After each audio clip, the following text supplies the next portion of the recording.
In today's video, we are going to talk about overconsumption and how it is keeping you poor.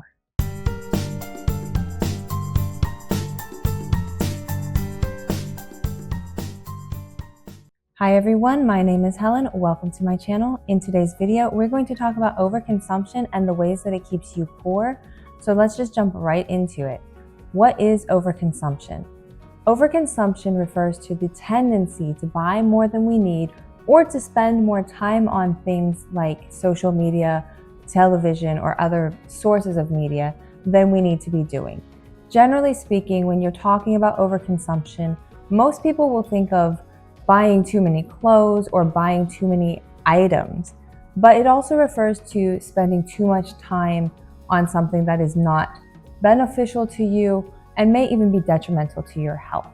A great example of overconsumption would be when you're watching somebody who's on social media and they're going over their haul items. So when they buy a large quantity of items and they're going through and showing it off. Another example might be binge watching movies over and over again so that you are wasting a lot of time watching something that isn't really helpful and may even be causing you to spend too much time being sedentary and not active enough. So these are ways in which overconsumption can affect you. When it comes to the types of overconsumption, there's actually several different types. So the most obvious type of overconsumption would be fast fashion. Fast fashion refers to buying items very rapidly. Each season you buy something new and you're basically buying something, using it for a few months and then throwing it out. So you're not really wearing those items long enough to wear them out, or you're only wearing them for a short duration of time and throwing them out while they're still good. Another example of overconsumption would be buying a house that is far too large for your needs. So let's say it's just you, a spouse, and maybe one child. You don't need a 5,000 or 6,000 square foot house.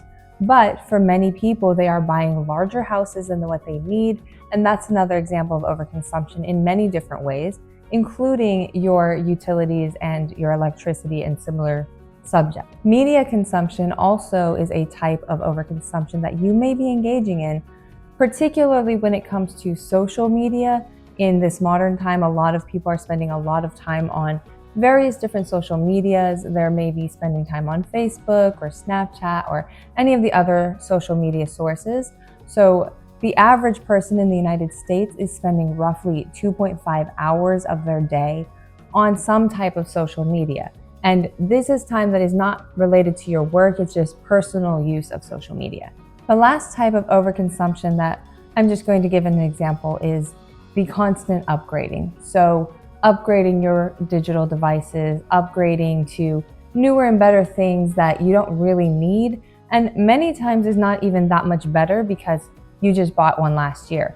So if you're talking about upgrading your phone, maybe a tablet or other devices, typically, if you're upgrading every year, you're not getting a lot of change from the previous year. But if you're upgrading every, let's say, 5 years, then you're seeing a significant change, and you're also upgrading when your older device is no longer useful. So that's another way that we often overconsume. The third thing that you need to take into account when it comes to overconsumption is that there is a risk of not valuing your belongings or your items. When you look at overconsumption, you're often looking at cheap or bargain items. So you're buying clothes that are very cheap because it's fast fashion, or you're buying other items that are low cost and therefore it's considered cheap or a bargain to you. But when you are buying so much, you have a tendency to look at your items and look at these things as disposable, meaning you use it once, you throw it away. And that's neither good for your mental health, that's not good for the environment, nor is it good for your wallet. It's actually very costly. So when it comes to overconsumption and the ways that it keeps you poor, it's not only the risk of viewing your items as disposable and therefore just throwing them away when you are no longer using it for a brief period of time and then rebuying that same item later. It's also when you have something like retail therapy. And the retail therapy trend is really a way that you're keeping yourself poor by overconsuming. So retail therapy refers to when people are buying items not because they need those items or those items are particularly useful to them, or will make their life more efficient, but rather they're buying items in order to just feel better. They want to go and shop for the sake of their mood. Maybe they're coping with something, or maybe they're distracting themselves from something. But when you use retail therapy in your life, what you're really doing is spending money unnecessarily on items that you don't need for no particular reason. You're doing it just to feel good for a brief time frame. So it's not actually helping with the underlying problems.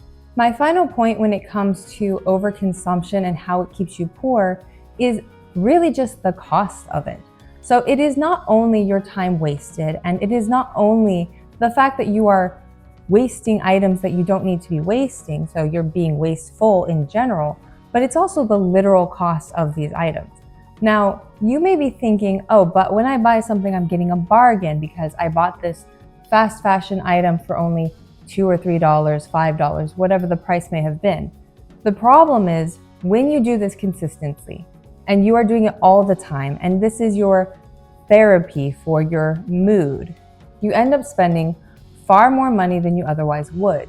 And that money that you're spending, you could be investing. And if you're investing, you're getting compound interest on that money, or you could be putting that money into an emergency fund. So you won't be facing any kind of complications should an emergency arise, or you could even pay off your debts.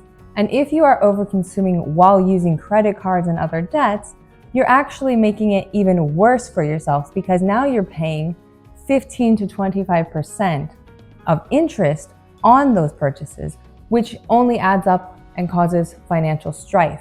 So when it comes to overconsumption, it really does keep you poor in a few different ways, not only wasted time, but also wasted money. As a bonus tip for this particular video, I'm just going to give you a few ways that you can cut back on overconsumption in your life and hopefully save you a little bit of money that you can then put into other areas of your life. So the first tip that I'm going to recommend is that you take time and stop before you buy, so that you can really think about whether or not you need that item. After you've been sure that you are not buying an item on impulse and it's not an impulse purchase, make a list before you buy. Make sure that your list includes only the things that you need, and that it does not include any of these impulse purchases or these items that are wants but not really helpful to you in any particular way. The final tip that I'll provide when it comes to this particular topic is that you should wear your items or use your items until they are worn out. Don't get rid of clothing or say a phone or something else while it's still useful, because if you're throwing things away, then you're going to have to go and buy those things in the future, especially if it's something like clothing. It's better that you either wear it until you wore it out entirely, or at least you wear it for a few seasons before you maybe give it to a thrift store or anything like that. Because when you are throwing away items before they are used, or when you're throwing away items when you are still able to wear that and it's not got any problems with it, you're needing to go out and buy something to replace that. So I would be very careful with just wasteful throwing away. That's it for today's video. If you liked the video, please subscribe, and I will see you in the next one.